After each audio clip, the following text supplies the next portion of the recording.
You know that familiar, that slightly numbing glaze that sort of falls over your eyes when you're just mindlessly scrolling through your feed? Oh, yeah, totally. Right, you're swiping past the generic market updates or those overly polished corporate headshots. Or the thumbs up selfies next to a sold sign. Yes, exactly. Or, the borrowed motivational quotes. And welcome, by the way, to today's deep dive. We are so glad you're here. Yeah, it's great to have you with us. So, today we are digging into a really fascinating document from The Brand Within. It's titled Write or Be Forgotten. And our mission today is to explore this really profound idea aimed mainly at estate agents, but honestly, it applies to anyone. Oh, absolutely anyone. Right. It's about why slowing down to actually write is basically the ultimate antidote to all that superficial content we just mentioned. Because, that stuff isn't necessarily wrong. It's just, well, it's completely invisible. Yeah, it really is. It's content that, it occupies space on a screen, but it leaves absolutely no cognitive footprint. Right. You perceive it, and a second later, it's just completely erased from your memory. The document compares it to elevator music. Oh, I love that comparison. Right. It's harmless, it's playing in the background, but nobody's actively listening to it. And the problem is, we all fall into this trap, right? For sure. We feed the algorithm with these 30-second superficial posts just because the algorithm demands to be fed. Exactly. We are at this really strange inflection point in digital communication. Like, information is infinite, and yet people are just starved for actual authenticity. Yeah, they want something real. And the piece we're looking at, it proposes this radical shift. It's not some new social media hack or like a fresh content calendar. Thank goodness. Right. It's this compelling argument that the only way to cure the noise is to slow down and write. It's basically suggesting a fundamental rewiring of how professionals think and communicate. Which is huge. And to understand why we default to that elevator music in the first place, we kind of have to look at the defense mechanisms we use at work. Yes, the mask. The mask, exactly. The author uses the estate agent as the sort of ultimate case study. There's this concept of the mask, which is it's your confident voicemail greeting. Or that really relentless upbeat energy you deploy for like your fifth property viewing of the day. Yes, or even just the corporate jargon we hide behind when we're writing an email to a frustrated client. But I want to make sure we clarify a crucial nuance from the text here. Right, because we shouldn't demonize the mask itself. Exactly. That armor is functionally necessary. I mean, you cannot walk into a tense $1 million negotiation or like a volatile boardroom completely raw and emotionally unfiltered. No, that would be a disaster. Right. Professional composure serves a vital purpose. The hazard only really emerges when the mask becomes the only thing you offer. Right, when there's no depth behind it. Exactly. When your audience or your clients only ever see that polished surface, they have no idea what your foundational beliefs actually are. They don't know how you handle a crisis when the cameras are off. But wait, let's unpack this for a second. Because usually we think of speaking as, the ultimate test of authenticity, right? Yes, you're right there on the spot. Exactly. There's no editing. There's no backspace key. Isn't that, inherently more raw and real than an essay you spent 3 days editing in isolation? It's a super common assumption, and it's basically how most of the business world views communication. Mhm. But consider what actually happens cognitively when you're put on the spot. Okay, yeah. Because speaking has no backspace key, it actually triggers a subtle social survival instinct. Mm. If a client hits you with a tough, unexpected question, say, asking why your fees are higher than the agency down the street, and you don't have a perfectly formed answer ready, your brain perceives a threat. Oh, wow. So your adrenaline spikes and you just go straight on the defensive. Exactly. And when that happens, you rely on scripts, you flash a confident smile, you deploy some industry jargon. Or you just subtly pivot. Right, you change the subject to something you're more comfortable with. Yes. Speaking in real time often forces us to hide behind those rehearsed reflexes just to survive the moment.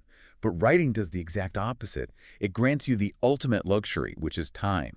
Time to actually think. Right. It gives you time to sit with a difficult question, draft an answer that sounds smart, realize it's actually completely hollow, and then just delete it. Yeah. You get to interrogate your own ideas before anyone else sees them. Which basically turns the act of writing into a filter. It's kind of like panning for gold, right? Oh, I like that. Like when you're speaking, you're just dumping the whole riverbed onto the table, the silt, the rocks, the water, all the nervous filler. But writing forces you to wash all that away until you're left with, the one heavy, valuable nugget of truth. That visual perfectly captures it.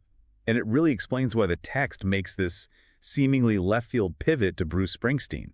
Oh, right. The Springsteen on Broadway show. Yes, because during that show, Springsteen delivers this incredibly vulnerable monologue about trust. Yeah, he talks about the courage it takes to let people see past the persona, right?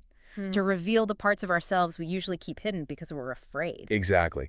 And it feels incredibly spontaneous and raw when he says it under that single spotlight on stage. Mm, The crucial takeaway from the author is that it wasn't spontaneous at all. right. Springsteen didn't just wander out onto a Broadway stage and stumble into a profound truth about human connection. He sat in a quiet room and he wrote it. He turned it over in his hands first. Yes, he wrestled with those abstract feelings, turned them into words, and refined them until he trusted the thought enough to say it out loud and trusted his audience to receive it. There's a quote from the text here that I just love. It says, "Writing is not a performance. It is a rehearsal for honesty." It's a powerful maxim. It really is. Think about the difference for a second, and you've probably felt this yourself, between being cornered in a high-stakes project meeting versus writing a thoughtful follow-up email the next morning. Oh, night and day difference. Right. In the meeting, someone challenges your data, your armor goes straight up, and you deflect. But the next morning, when you sit down with a blank page, the page is patient. It's unforgiving, but it's patient. You don't have to defend yourself instantly. You can actually be honest about the flaw they pointed out. Exactly. And the profound ripple effect of that rehearsal is how it actually changes your physical real-world interactions going forward. How so? Well, if a professional routinely does this difficult, private work of writing out their actual perspectives, their spoken words change. When they eventually walk into a pitch or a negotiation, the noise is just gone. Your rehearsed filler drops away. Right. Because the anxiety of trying to invent a clever answer on the fly disappears. They've already done the heavy intellectual lifting in private, so their speech becomes vastly more precise. Okay, but that brings up a really vital distinction. If writing is just a rehearsal, what exactly are we rehearsing? That's the million-dollar question. Because my assumption, and I think a lot of people's assumption, has always been that writing is basically just a transcription exercise. Like, I have a fully formed thought in my head about market trends, and the keyboard is just the tool I use to point it out. And that is perhaps the most common misconception about writing out there, Hmm. which is exactly where the document pulls in Joan Didion. Yes, I was waiting for this part. She has this famous quote, "I don't know what I think until I write it down." It's so good. It really is. And it isn't just, a poetic observation from a brilliant essayist. It describes a very specific cognitive mechanism. The idea that the blank page isn't just a receiver, it's an incubator. Yes, exactly. Because when a thought is just floating in your head, it's completely abstract. It's a vague impression or maybe just an emotion, a fragmented memory. Right. But the moment you attempt to force that abstract cloud into a linear grammatical sentence with a subject, a verb, and an object, you expose the structural flaws in your own thinking. You literally can't fake it on the page. You can't. You might write half a sentence and realize, wait, that's not actually true, or that completely contradicts the point I made in the previous paragraph. The physical act of structuring the syntax is what actually creates the logic. Oh, wow. Applying that directly to the estate agent. I mean, these are professionals who spend their days navigating some of the most stressful crossroads of human life. Absolutely. They sit in living rooms with couples who are divorcing, or families grieving a parent, or first-time buyers who are just terrified of the financial commitment. They absorb thousands of these hyper-emotional data points. They instinctively know what buyer hesitation looks like, right? Or how a seller's anxiety manifests in some random argument over a carpet. Yes, but here's where it gets really interesting for anyone listening. All that immense reservoir of psychological knowledge, it remains completely dormant. Locked away. Locked away, because they've never been forced to articulate it. So they just rely on the prepackaged corporate market report to explain real estate instead of mining their own lived experience. Because reaching for the sentence is what actually unlocks it. Exactly. You don't actually know what you think about buyer psychology until you try to write a sentence about it. Right. You start out trying to write a generic post about, say, interest rates. And because you're forcing yourself to write linearly, you suddenly remember a specific conversation you had with a terrified young buyer last Tuesday. And you write that down instead. You write that down. And by paragraph 3, you realize your actual point isn't about interest rates at all. It's about how financial anxiety paralyzes decision-making. The writing drags you past the cliché. It does. And it forces sequence over fragmentation. You start connecting dots that were previously completely isolated in your mind. This is the mechanism that generates original thought. That is so powerful. When you engage in this process, you literally stand up from the desk with a perspective you genuinely did not possess when you sat down. Which is the difference between just repeating received wisdom and actually having something original to offer. Exactly. You have interrogated your own experience and forged something uniquely yours. And that depth is palpable.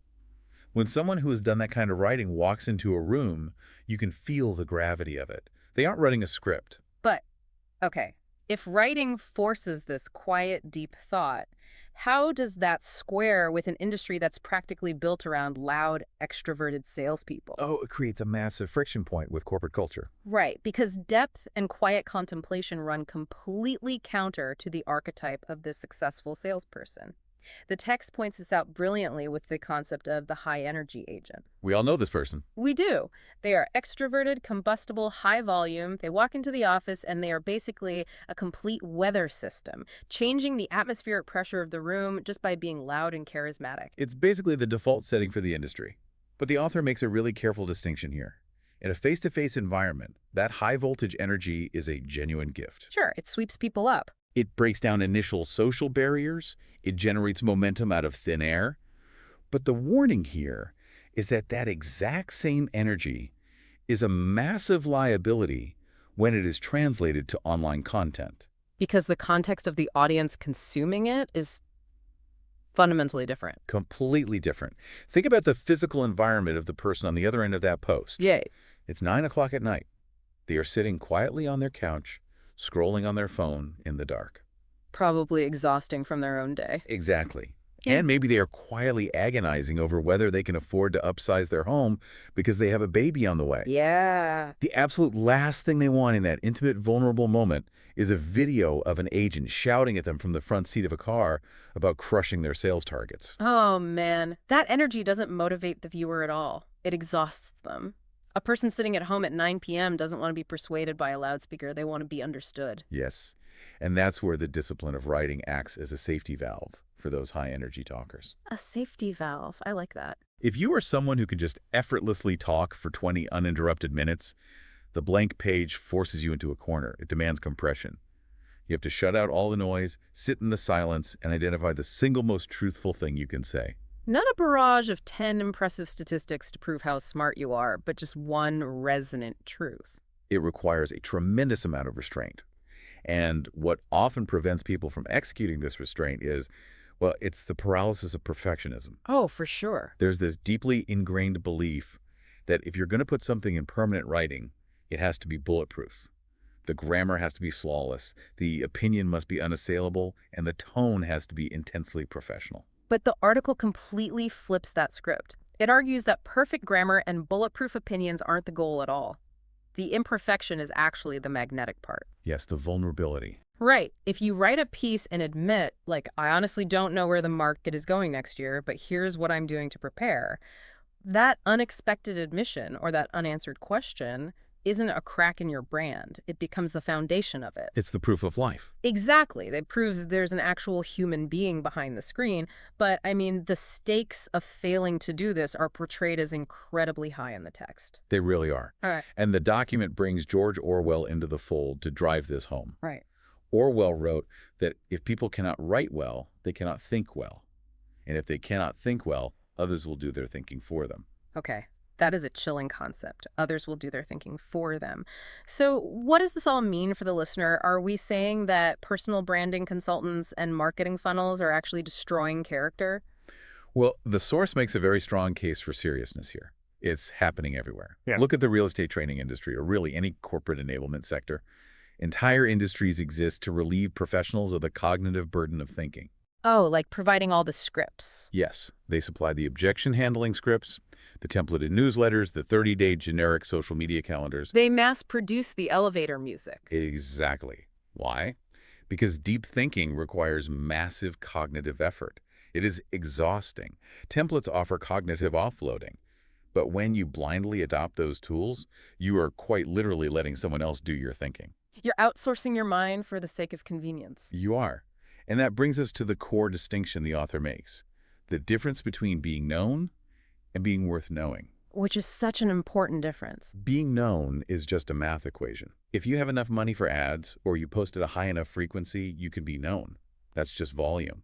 But being worth knowing requires character. And as the text proves, you cannot fake character in long-form writing. No, you really can't. The mask always slips. Your true self, your actual depth of thought, eventually bleeds through the ink, which is why writing carefully and honestly to the right person is so subversive. It allows your true character to show through. Right. You are stepping off the conveyor belt of algorithmic noise. So just to map this entire journey out for you as we wrap up, we started surrounded by this invisible, superficial marketing noise. We talked about hiding behind our professional masks because speaking in real time triggers our survival instincts. Yeah. Then we looked to Springsteen to realize that writing serves as a rehearsal for honesty. We leaned on Joan Didion to understand that the physical act of writing actually creates our thoughts. The incubator. The incubator, exactly. And we ended with Orwell's warning to reclaim our own thinking from industry scripts. So whether you are prepping for a boardroom meeting, or you're selling houses, or you're just navigating your own social media, the takeaway here is pretty clear. Don't write constantly, and don't try to write perfectly. Just write honestly. Yeah, just write honestly. And, that leaves us with a really fascinating consequence to consider. Ooh.